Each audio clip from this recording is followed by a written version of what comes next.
तो उपदेशान माधवस्य निस्पृशा समपोषणात्, ये स्वयं भगवान माधव कहते हैं त्रिस्पर्शा एकादशी एक ही बार पड़ जावे तो इतना पुण्य दे देती है। ब्रह्म हत्यादि पापानि त्रिस्पर्शा समपोषणात्, ब्रह्म हत्या जैसे महापातकों को समाप्त कर देती है।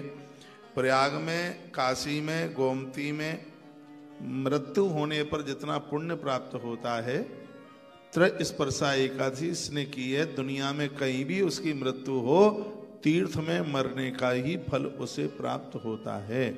यह है त्रिस्पर्शा एकादशी की बहुत बड़ी महिमा। तो कीदृशम तत्सुरश्रेष्ठ, भगवान बताइए कि इसके लक्षण क्या है इस एकादशी के। तो महादेव कहते हैं जहां नब्बे सपुरा विप्रत स्पर्शा माधवेन तु, एक बार गंगा जी ने त्रिस्पर्शा एकादशी के बारे में भगवान माधव को पूछा। प्राचीन सरस्वती तीरे कथता कंपया, जहां आज त्रिवेणी में सरस्वती मैया छिपके छिपके बह रही है, उसी जगह पर गंगा जी को भगवान माधव ने त्रिस्पर्शा एकादशी की महिमा सुनाई। क्या कहा? कलमस कोट्टेरी गई ब्रह्म हत्यादि किरयुता, कल काले ऐसी केश स्नान कुर्वन्ति मज्जले। मैया ने एकादशी, गंगा मैया ने ये कहा था कि पाप लोग मुझ में स्नान करें तो अपने पाप धो करके चले जाते हैं, तो मैं भी तो पाप से लद जाती हूँ, मैं उन पापों को कहाँ लेके जाऊँ, ये कैसे कटेंगे। तब भगवान ने कहा कि यदि कोई भक्त त्रिस्पर्शा एकादशी का व्रत करता है, वो तुझ में आकर के डुबकी लगाए, तत्काल तेरे पाप जल करके राख हो जाएंगे। ये महिमा त्रिस्पर्शा एकादशी।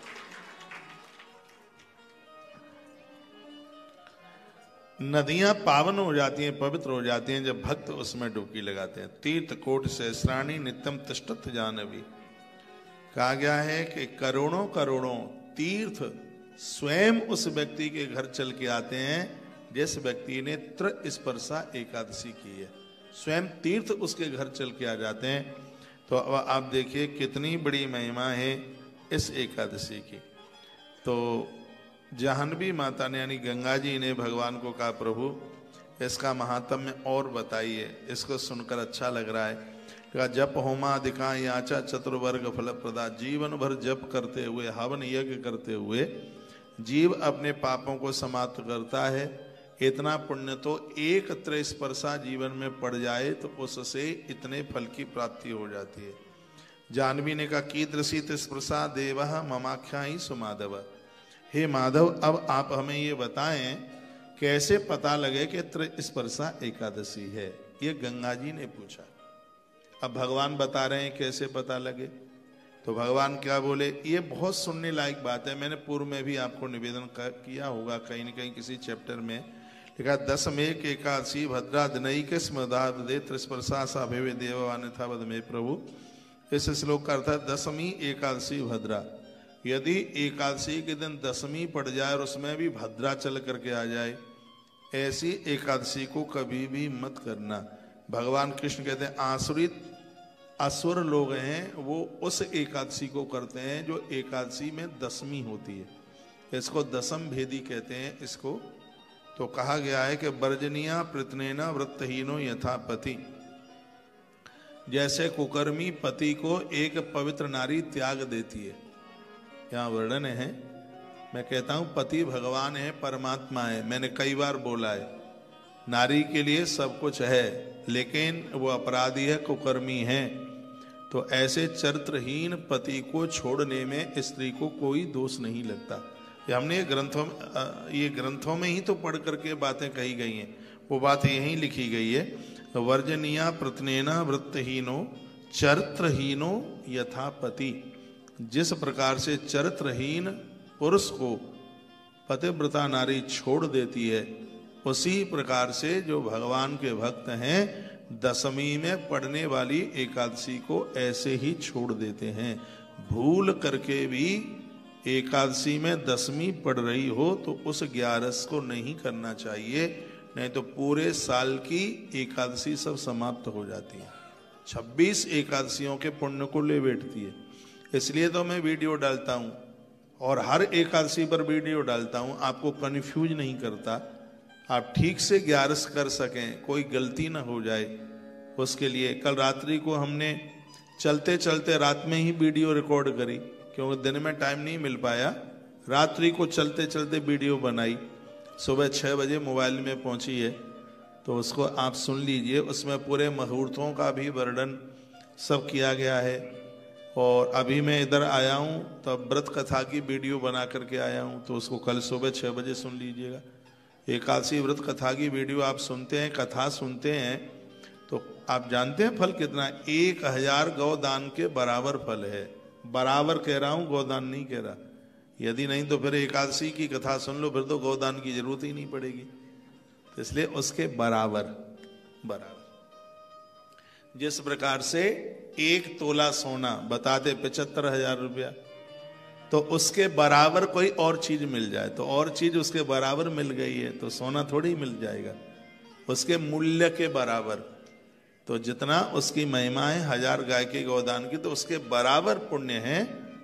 एकादशी की कथा सुनने मात्र से, व्रत वाले दिन एकादशी की कथा सुनने मात्र से ये फल मिल जाता है। इसलिए तो मैं कहता हूँ भले ही आप 11 नहीं करते हैं तो भी एकादशी के दिन एकादशी की व्रत कथा तो जरूर सुना करें। तुलसी का दर्शन किया करें, तुलसी को वंदन प्रणाम किया करें, सालराम भगवान को वंदन पूजन, भगवान विष्णु की पूजा, ये तो सब श्रेष्ठ कार्य हैं अपने आप में।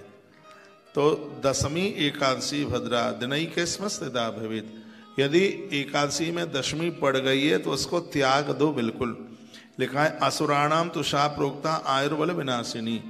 क्या सुंदर बात कही गई है। कहा गया है एकादशी दशमी पड़ में पड़ी है तो ये हमारी आयु और हमारा बल दोनों का नाश कर देती है, हमारी ताकत खत्म कर देगी बिल्कुल, और हमारी उम्र खत्म कर देगी। और ये सब प्रमाणित बात है। प्रमाणित नहीं है तो मेरी बात कोई काट के बताए, फिर मेरे सामने पद्म पुराण रखा है, दर्शन कर लो। ये इसके हजारों श्लोक याद हो गए कथा कहते कहते। फिर भी ग्रंथ इसलिए रखता हूं कि आप विश्वास करें कि ग्रंथ में लिखी गई बात कही जा रही है। वो बात तो वही प्रमाणित हो, जिसका प्रमाण है वही बात कही जाए। तो इसमें लिखा है कि एकादशी के दिन यदि दशमी पड़ गई है, यदि ऐसी एकादशी हम करते हैं तो हमारा बल और हमारी आयु दोनों को समाप्त कर देती है। इसलिए जब भी आप व्रत करते हैं, मंदिर में पुजारी जी को पूछिए, हम जैसे लोगों को पूछिए, तब ही आप एकादशी करें। भूल करके भी एकादशी वो नहीं हो जिस एकादशी में दशमी पड़ गई है। कुछ लोग बहुत चतुरा बनते हैं, कहते हैं पहले दिन की भी कर लो, दूसरे दिन की भी कर लो, तो किसी न किसी का तो पुण्य मिल ही जाएगा।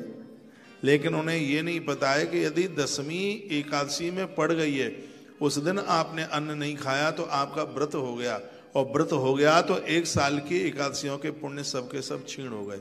उम्र छीण हो गई, ताकत शक्ति छीण हो गई। इसलिए जिस दिन एकादशी में दशमी पड़ी है उस दिन अन्न खाना जरूरी है।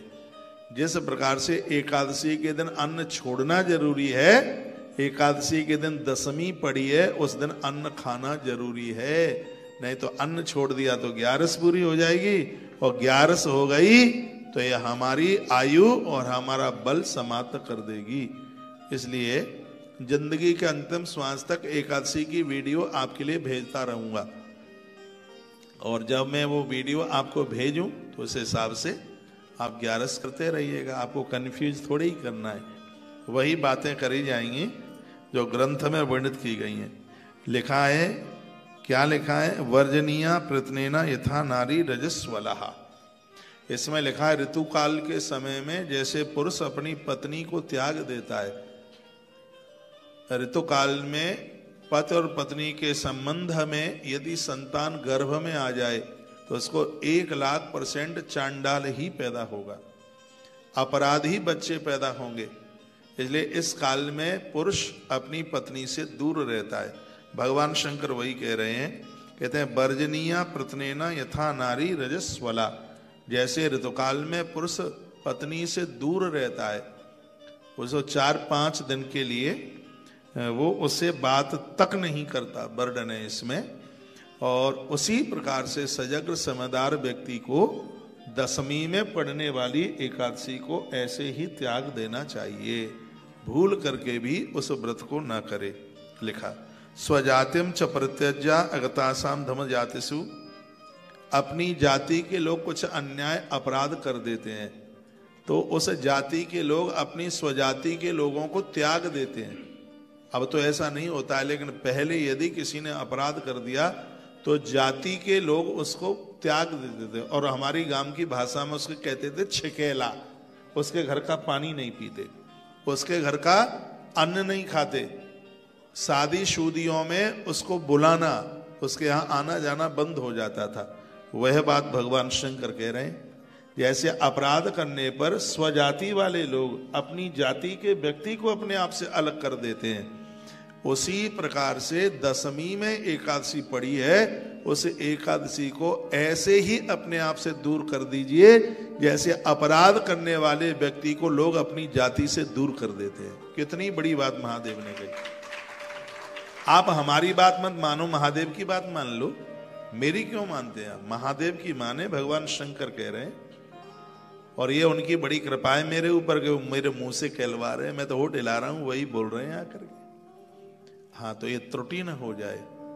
आप धन्यवाद तो केसर सिंह जी का करो कि उनके माध्यम से आपको 2 दिन में संपूर्ण एकादशी की महिमा कैसे करें कैसे न करें, कब करें कब ना करें, एकादशी के दिन क्या क्या करें क्या क्या न करें, आज और कल में ये पूरा दूध का दूध और पानी का पानी हो जाएगा।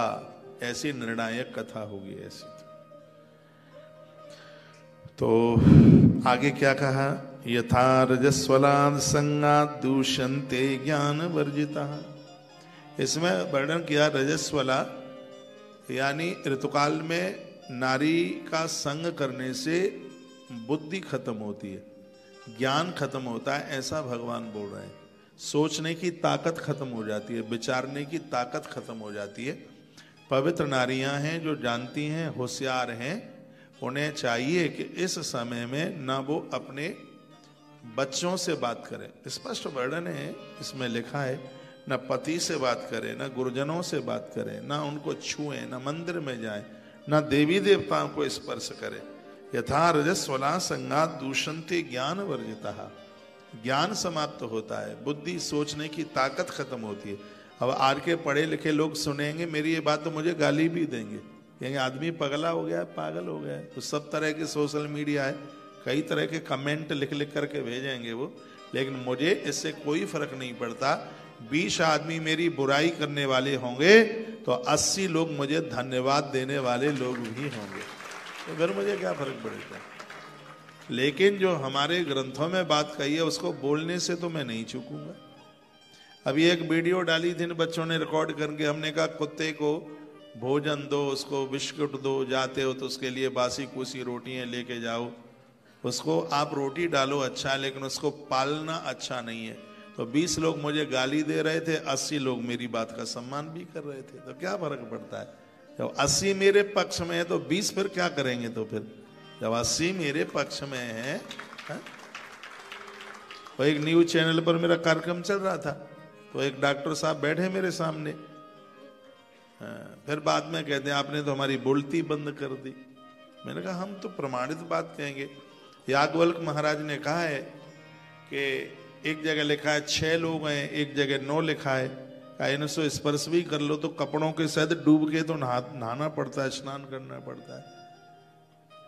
तो आप उसे रोटी डालिए, हम कोई जीव के विपक्ष में थोड़े ही है। हाँ, उसको आप रोटी डालेंगे तो घर के ताले नहीं टूटेंगे, ये भी ग्रंथ में ही लिखा है, चोरी नहीं होगी। आप उसको घर में रख लें, वो मुंह चाटेगा, कभी भगवान को चाटेगा, कभी रसोई के बर्तन चाटेगा, है, और किसी को चाटे या ना चाटे, तुम्हारे बच्चों का मुंह जरूर चाटेगा, वो मानेगा ही नहीं। वो तो और होता ही है, सामने तो देखा ही है ये। तो ये शास्त्र सम्मित बात है, उनका तो आदर होना चाहिए। अब आप कहें कि घर में नारी अकेली ही है तो फिर उससे तो चूल्हा चौके जाना पड़ेगा। बिल्कुल नहीं जाना पड़ेगा। पहले पता है मम्मी चली जाती थी मामा के यहाँ, तो बगल वाली चाची ताई वहां से भोजन की व्यवस्था हो जाती थी। ना हो तो अब तो ये बाहर भी सब सूखी चीजें सब मिल जाती हैं। बच्चे इतना उन्हें हुनर दे दीजिए। हम लोग छोटे थे तब से भोजन बनाना जानते, तो घर से बाहर रहे तो सीख गए। तो जब कभी ऐसी दिक्कत परेशानियां आ जाती हैं तो बच्चे बना लें। ना बना लें तो सूखा खा लें। वैसे साल भर चाटते रहते हैं होटलों पर, तो ऐसी स्थिति परिस्थिति आ जाती है तो वो बाहर खा लें, जी मिलें, तो उनके लिए कोई सूखा बना करके रख दीजिएगा। और जितने भी ये दाढ़ी मूछ वाले पुरुष लोग हैं, फूकना आप भी सीख जाइए, भोजन बनाना आप भी सीख लें, क्या दिक्कत है। जब ऐसी दिक्कत परेशानी महीने में आती है एक बार, उस समय आप बना लें आप। और पति वही है जो पति के धर्म की रक्षा में सहयोगी बनकर के खड़ा रहता है, पत्नी को पतित नहीं होने देता, इसलिए तो उसका नाम पति है। और तुम्हारी काय की जरूरत है, इसलिए तो तुम्हारी आवश्यकता है। वो बीमार है, परेशान है, तब भी तो चूल्हा चौका छूट जाता है, तब भी तो व्यवस्था होती है। तो इन 4 दिनों में व्यवस्था कर लें तो कौन सी दिक्कत की बात है। इन दिनों में देव प्रतिमाओं के सामने निकल जाए तो देव प्रतिमाएं चटक जाती हैं, तुलसी के ऊपर छाप पड़ जाए तो तुलसी सूख जाती है। तो भगवान शंकर कहते हैं तदैव दशमी युक्तम मर्दनम दूषितम नृणाम। जैसे ऋतुकाल में नारी पूजा पाठ से दूर रहती है, यहाँ वर्णन भगवान शंकर कर रहे हैं, उसी प्रकार से दशमी में एकादशी पड़ जाए तो समझदार स्त्री पुरुष को 11 से उस 11 से दूर रहना चाहिए। एक बड़ी सुंदर बात कही है, इसमें लिखा है कि द्वादशी को बिल्कुल एकादशी नहीं है, इतनी भी नहीं है, द्वादशी को एकादशी नहीं है बिल्कुल भी। और एकादशी में दशमी पड़ गई है, तो एकादशी में दशमी पड़ गई है उसको तो छोड़ दो, और द्वादशी में एकादशी बिल्कुल नहीं है उसको कर लो, तो आपको 11 का पूरा ही फल मिलेगा, कहीं कटौती नहीं। ये बड़ी अच्छी बात भगवान शिव ने कही। एक बार फिर कर रहा हूं ये बात रिपीट। एकादशी में दशमी है, उसको तो त्याग दो, छोड़ दो बिल्कुल। और अगले दिन एकादशी है ही नहीं बिल्कुल, वैसे तो ऐसा होगा नहीं। यदि एकादशी में दशमी पड़ी है तो 1,00,000% दूसरे दिन एकादशी जरूर होगी, द्वादशी में वो आ जाएगी, भले ही ब्रह्म मुहूर्त में आ जाए, उसको आना है। लेकिन मान लिया जाए कि द्वादशी में एकादशी नहीं पड़ी और एकादशी में दशमी आ गई है, तो भगवान महादेव कहते हैं कि एकादशी में दशमी आ गई है उसको तो छोड़ दो, और द्वादशी में एकादशी बिल्कुल भी नहीं आई है, फिर भी द्वादशी में एकादशी कर लो, आपको 11 का पूरा फल मिलेगा, कहीं से भी बिल्कुल कटौती होने वाली नहीं है। यह बड़ी अद्भुत बात की। तथैव दशमी युक्तम मर्दनम दूषितम नृणाम, वह उसको तो दूषित मान लिया गया, मनुष्यों को दूषित कर देती है वो एकादशी। जब एकादशी द्वादशी के साथ हो और रात्रि के अंतिम प्रहर में, देखो त्रिस्पर्शा किसे कहते हैं, ये लिख लें आप, त्रिस्पर्शा किसे कहते हैं। वर्णन क्या है कि एकादशी द्वादशी च रात्रि से त्रयोदशी, ये लिखने लायक बात है। 1 करोड़ 11 का व्रत दे देती है ये एकादशी। कौन सी है?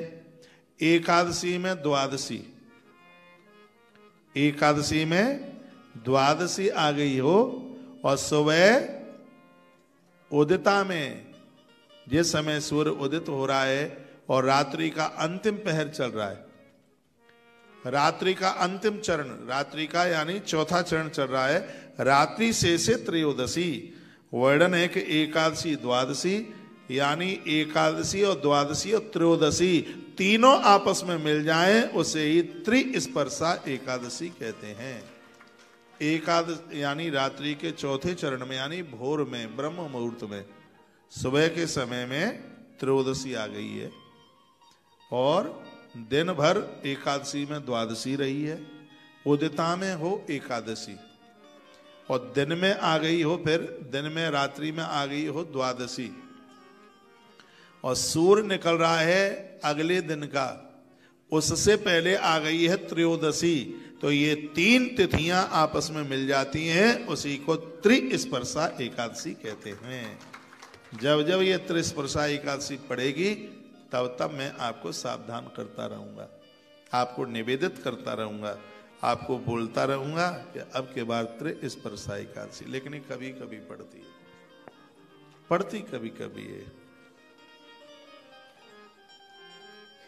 एकादशी द्वादशी च रात्रि शेषे त्रयोदशी त्रिस्पर्शा सात विज्ञेया। तो इसको आप त्रिस्पर्शा समझ लीजिएगा। लिखा कृत्वा अपराधम मुच्चेत प्रायश्चिते कृतैः, अनेक उससे अपराध हो गए हैं तो इसके प्रभाव से उसके सिगरे पाप जल करके राख हो जाते हैं। उसी एकादशी को त्रिस्पर्शा एकादशी जाननी चाहिए, जिसमें दसवीं बिल्कुल भी ना हो, सिर्फ एकादशी द्वादशी और त्रयोदशी 3 ही तिथियां। मनुष्य अपराध का प्रायश्चित करके पाप से मुक्त हो जाता है, किंतु दशमी भेदी एकादशी आपने कर ली तो भैया इसमें वर्णन किया गया है उसकी साल भर की 11 एकादशियां उसकी समाप्त हो जाती हैं, उसके पुण्य क्षीण हो जाते हैं। इसलिए इसमें तो कहा गया है कि करुआ नाग, बिल्कुल काला सांप, जिसको कहीं कोबरा बोलते हैं, कहते हैं कि उस सर्प के विष की तरह है दसवीं में पड़ने वाली एकादशी। जितना सर्प से भय होना चाहिए, शंकर जी कहते हैं, उतना ही भय दसवीं युक्त एकादशी से उतना ही भय होना चाहिए। इस बात को जानकर दसवीं युक्त एकादशी का व्रत कोई नहीं करेगा, शंकर जी कहते हैं। उस एकादशी को व्रत करने से करोड़ों जन्मों के किए गए पुण्य नष्ट हो जाते हैं। दसवीं भेदी एकादशी की जाती है, उसको करने से करोड़ों जन्मों के पुण्य नष्ट हो जाते हैं। उसके वंशज स्वर्ग से गिर जाते हैं और रौरव नाम के नरक में चले जाते हैं। 51 नाम के श्लोक में कहा गया है, पातीय स्वकुलम स्वर्गा नयते रौरवादिकम, रौरव नाम के नरक में पहुंच जाते हैं। इसलिए ग्रंथ कहता है कि भले ही आपको पता है एकादशी कल की है, फिर भी 11 किसी को पूछ के कीजिए। मैं थोड़ा गूगल को कम मान्यता देता हूं, इन मुहूर्तों को देखने में पंचांग को ज्यादा देखता हूं। जब कोई एकादशी की बात होती है तो मैं खुद पत्रा देखता हूं। मुझसे काफी लोग सीनियर हैं, उनको फोन करके पूछता हूं, उन्हें पूछता हूं कि एकादशी कब की है, कितने बजे से कितने बजे तक है, कितनी घड़ी है, कितना पल है, बताइए। इसमें लिखा है कि त्रयस्पर्शा एकादशी सभी एकादशी में बड़ी है, ये घोर अपराधों को समाप्त कर देती है। इतनी बड़ी इसकी महिमा है। लेकिन ध्यान रखें एकादशी में दसवीं ना आ जाए। इसमें तो ये लिख दिया है जो एकादशी में दसवीं आकर के जो एकादशी का व्रत करते हैं उनके पुरखे रौरव नाम के नरक में गिर जाते हैं, ऐसा वर्णन है इस ग्रंथ में, ऐसा लिखा है। मेरा व्रत अपने शरीर को शुद्ध करके, देखो इसमें भगवान कहते हैं जो मेरा व्रत है वो अपने शरीर को शुद्ध करके कीजिए। नहा धोकर ये तो आप कर ही लेते हैं, लेकिन अंदर क्रोध न हो, राग द्वेष न हो, तब ही इस व्रत को करने का पुण्य, तब ही इस व्रत को करने का फल प्राप्त होता है। भगवान कहते हैं कि ये शुद्धि जरूर हो। स्वदेहम स्वदेयत्पातु कर्तव्यो मम वासरा, शरीर की शुद्धि होनी चाहिए। एकादशी का व्रत करने वाले रात को भी मल विसर्जन के लिए जाते हैं तो रात को ही उन्हें नहाना चाहिए। एकादशी में जमीन में सोया जाता है, दूसरे के घर का खाया नहीं जाता, क्रोध किया नहीं जाता, तेल साबुन लगाया नहीं जाता, मिट्टी लगाई जाती है शरीर पर तिल डाल के। पीली मिट्टी में आंवला डालिए, आंवले का चूर्ण डालिए और तिल पीस करके डालें, फिर उसका लेपन करें शरीर पर, फिर पानी डालें, स्नान करें, तो और ज़्यादा 11 की महिमा अपने आप में बढ़ जाती है। भगवान ने बड़ी अच्छी अच्छी बातें कही। वो कहते हैं कि जन्म कोटि कृतम पुण्य संतानम याति संक्षयम पातये सुकलम स्वर्गा नयते रौरवादिकम। जन्म कोटि कृतम पुण्यम, करोड़ों जन्मों के पुण्य होंगे उसके जीवन में त्रिस्पर्शा एकादशी चल करके आती है। पुण्य संतानम याति संक्षयम, और ये आपकी त्रिस्पर्शा स्वर्ग में तो पूर्वजों का उद्धार कर देती है और आपके बच्चों को तरक्की दे देती है। लेकिन जो दशमी में एकादशी करते हैं, स्वर्गा नियते रौरवादिकम, उनके पुरखे रौरव नाम के नरक में जाकर के गिरते हैं। इसलिए इस एकादशी को बिल्कुल छोड़ देना चाहिए। वृद्धि में श्रवण आदि से युक्त भी दशमी विधा एकादशी को त्याग देना चाहिए। भले ही कितने भी उसमें मुहूर्त गिर रहे हो और अभी योग पड़ जाए, और भी एक बहुत अच्छा योग होता है बुध आदित्य योग, वो भी पड़ जाए और भी कोई भी पड़ जाए, यदि एकादशी में दशमी है तो भगवान महादेव कहते हैं नारद मेरा आदेश है ऐसी एकादशी किसी को नहीं करनी चाहिए। वो कहते हैं, लोग कहते हैं गृहस्थों की दूसरी एकादशी होती है और बाबा जियों की पहली एकादशी होती है। हाँ, ऐसा लोग बोलते हैं। फिर कहते हैं स्मार्तियों की पहली होती है, वैष्णवों की दूसरी होती है। मैं एक बार फिर कहूंगा, ये पहली कौन की है दूसरी कौन की है, कहीं कुछ नहीं लिखा है ऐसा, और स्पष्ट शब्दों में लिखा है वो पहली हो चाहे दूसरी हो, जिसमें दशमी नहीं है, जिसमें दशमी नहीं है वो एकादशी करें, चाहे वो पहली हो चाहे दूसरी। और जिसमें एकादशी बिल्कुल थोड़ी है उसमें द्वादशी चल करके आ रही है तो दूसरी एकादशी ही करना, भले ही उदिता में है पहली एकादशी, प्रथम दिन वाली एकादशी है उदिता में मान लिया जाए, लेकिन दूसरे दिन 3 बजे से लेकर 4:30 के बीच में उदिता में भले ही नहीं है, लेकिन ब्रह्म मुहूर्त में 11 से एकादशी आ गई है तो दूसरे दिन की ही एकादशी करनी चाहिए, भले ही पहले उदिता में। हाँ, 2 एकादशी आप कर सकते हैं, जैसे कभी कभी आप कंफ्यूज होते हैं ना, पहले दिन की करेंगे दूसरे दिन की करें।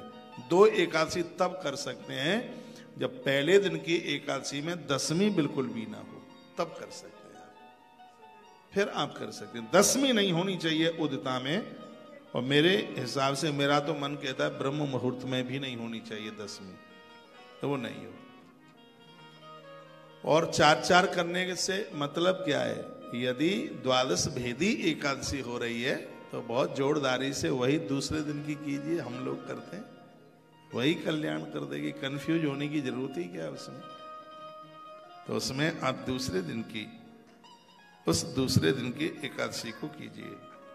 जाह्नवी माता गंगा जी बोली, हे जगन्नाथ, आपके कथानुसार मैं त्रिस्पर्शा एकादशी का व्रत करूंगी और आपकी आज्ञा का पालन करूंगी, जिससे मेरे भी पाप धुल जाएंगे, क्योंकि पापी लोग मेरे अंदर भी तो डुबकियां लगाते हैं। भगवान श्री कृष्ण ने कहा कि तुम अपने स्थान पर जाओ, तुम भय मत करो, हे नदी, हे देवी, तुमको कभी भी पाप नहीं लगेगा। इसलिए नहीं लगेगा क्योंकि एकादशी करने वाले लोग तेरे अंदर डुबकी लगाएंगे, तो तू पावन होगी, तू पवित्र होगी, ऐसा भगवान बोले। जाह्नवी की आंख में आंसू आ गए। जाह्नवी मीन्स गंगा जी का ही नाम है, जाह्नवी।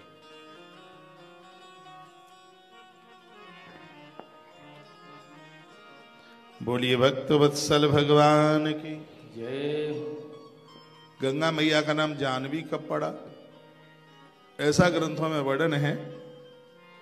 नर्मदा पुराण में भी कथा ये बड़ी विस्तार पूर्वक आती है, और उसमें बताया गया है कि जब भागीरथ ने तप किया, गंगा जी ने दर्शन दिए भागीरथ को, कहा बेटा मैं धरती पर तो आ जाऊंगी, मेरे बेग को कौन संभालेगा। तो भागीरथ ने भगवान शंकर का आह्वान किया, भोलेनाथ बड़े प्रसन्न हो गए। वो जल्दी प्रसन्न हो जाते हैं, तभी तो उनका नाम है आशुतोष। एक रामायण की चौपाई बोलिए मेरे साथ, आशुतोष तुम अब डर दानी, आशुतोष तुम अब डर दानी, आरती हरे हो दीन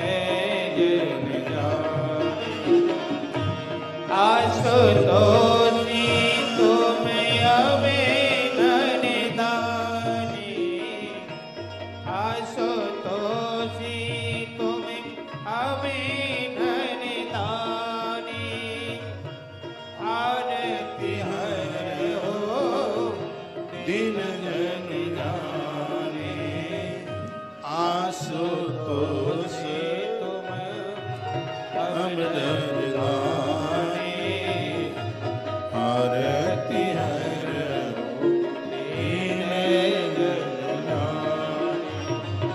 श्री राम जय राम जय जय राम।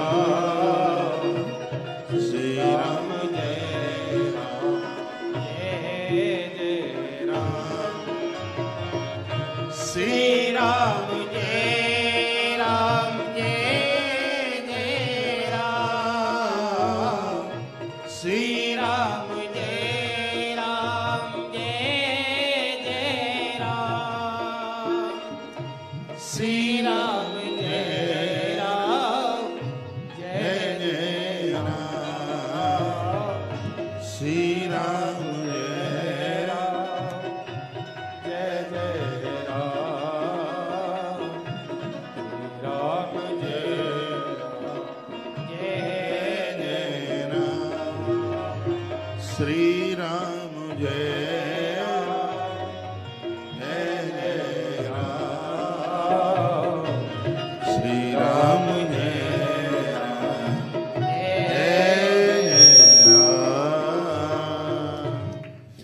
एकादशी मैया की जय हो।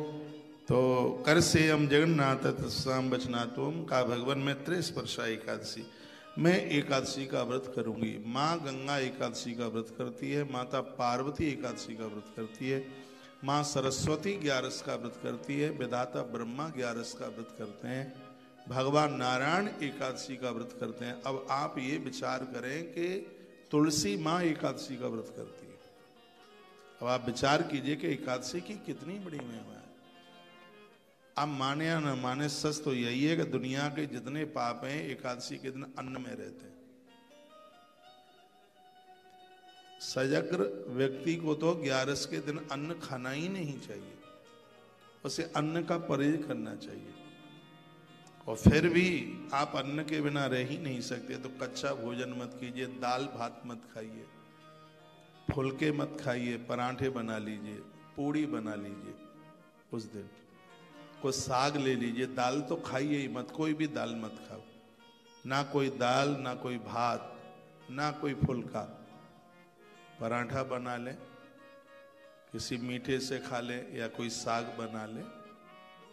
लहसुन प्याज तक का परहेज होना चाहिए इस पवित्र तिथि में, इसको प्रयोग में न ले। स्वयं मां भगवती गंगा एकादशी का व्रत करती है, सर्व पाप विनिर्मुक्ता भविष्य से तबाज्ञा का। भगवान मुझे विश्वास है इस व्रत को करने से मेरे भी पाप जल जाएंगे।